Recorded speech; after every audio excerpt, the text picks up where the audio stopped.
नमस्कार, मैं हूं अदिति सिंह। मीरा रोड के ग्रामीण क्षेत्र में स्थित काजूपाड़ा गांव में आदिवासियों की जमीन पर अवैध तरीके से कब्जा करने की खबर सामने आई है।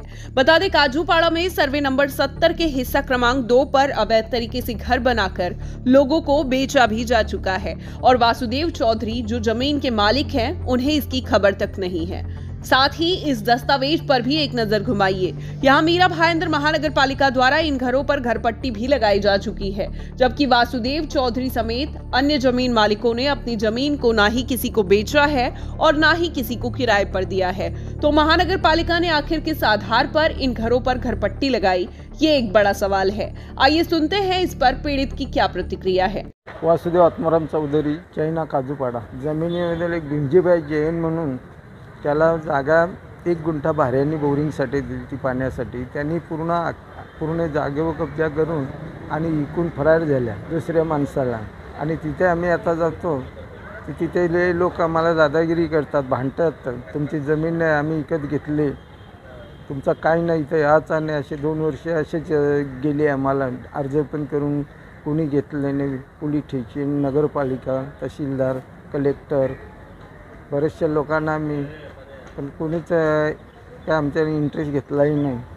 मागणी काय नाही, आमची जागा आम्हाला खाली करून द्या।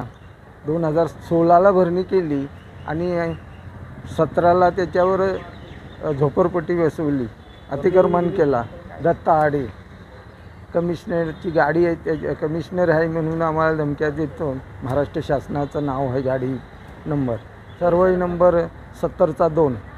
रमेश मालती हडल। आम्ही एक माणसाला पाण्यासाठी 1 गुंठा जमीन दिलेली होती, भीमजीला भाड्याने दिलेली होती। पाण्यासाठी बोरिंग मारासाठी 1 गुंठा खाली जमीन दिलेली होती। त्यांनी पूर्ण जमिनीवर कब्जा केला आणि दुसऱ्या माणसाला जमीन विकून टाकली। आणि दुसरा माणूस आता कोण आहे त्याला आम्ही ओळखत नाही, त्याचं नाव फक्त आम्हाला आडे माहिती आहे। महाराष्ट्र शासनाची काय गाडी घेऊन येते तेवढंच आम्हाला माहिती आहे, आणि दुसरं काय माहिती नाही आम्हाला कोण माणूस आहे, कोणी जमीन घेतली। आम्ही कोणाला जमीन विकलेली नाही आहे। फक्त तो माणूस बोलते आता जमीन माझी आहे। आम्ही फक्त एकाच माणसाला पाण्यासाठी दिली आणि दुसरा आता माणूस तिथे बोलते माझी जमीन आहे। आम्हाला तिथे जाऊन देत नाही जमीनवर।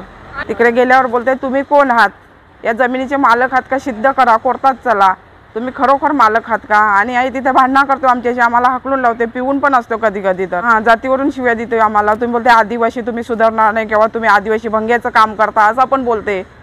आम्ही आदिवासी काय भंग्याचं काम करत नाही। गेलेले नगरपालिकात गेलेले, पोलीस चौकीत गेले, मीरा पोलीस चौकीत गेलेले, कोणीच काय त्याचं काय केलं नाही। भरपूर ठिकाणी फिरलो आम्ही, 2 वर्ष झाली आता फिरतो आम्ही, कोणीच नाही काय केलं।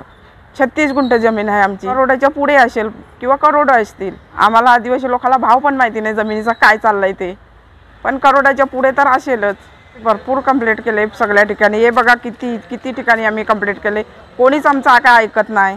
तर आम्ही अजून कुठे जायचं, कुठे मागणी करायची, कोणाकडे काय करायचं। आमची मागणी आहे, आमची जमीन आम्ही कुणाला विकलेली नाही, आमची जमीन आम्हाला खुली करून पाहिजे।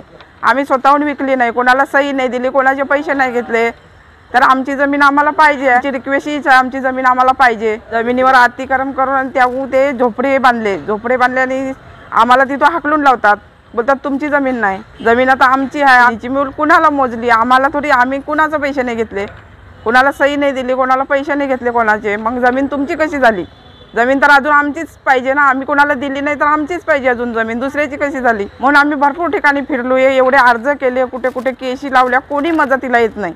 शिव्या दिल्या जातात आम्हाला, जागेवर गेलो तर तुम्ही कोण आहात, तुम्ही आदिवासी आहात, अशा शिव्या देतात आम्हाला। इथे नाही यायचं, तुम्ही उभं पण नाही राहायचं आमच्या जमिनीवर, हाकलून लावते तो माणूस आम्हाला तिथून जाऊन। नाही पाहिजे आम्हाला, आम्ही आदिवासी आहोत म्हणून आम्हाला कोणी बघत नाही। कुठल्या ऑफिसमध्ये गेलो ऐकतात आणि सोडून देतात, परत कोणी त्याच्यावर काय निर्णय घेतच नाही।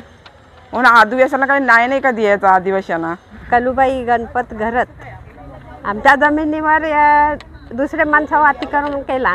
तर आम्ही म्हणजे त्यांच्याजवळ जात होतो भांडायला, तर ते बोलताना आम्हाला तुमचं काय आहे इथे, तुमचं काय नाही इथे, शिवीगाळी करताय, तुमचं काहीच नाही इथं, तुम्ही आदिवासी आहे, तुम्हाला काय माहिती आहे, असं आम्हाला बोललेलं आहे। नाही विकलेली, अजिबात नाही कोणाला विकलेली, एक पैसा नहीं घेतलेला कोणा करून। अपनी जमीन के लिए न्याय की गुहार में दर दर की ठोकरें खाने के बाद भी अब इनकी सुनने वाला कोई नहीं है और जब ये अपनी जमीन पर जाते हैं तो इनके साथ वहां पर भी बदसलूकी की जाती है। गौरतलब है कि वासुदेव चौधरी ने अपनी करोड़ों की कीमत की जमीन में से 1 गुंठा जमीन भीमजी जैन नाम के शख्स को बोरिंग कराने के लिए किराए पर दी थी।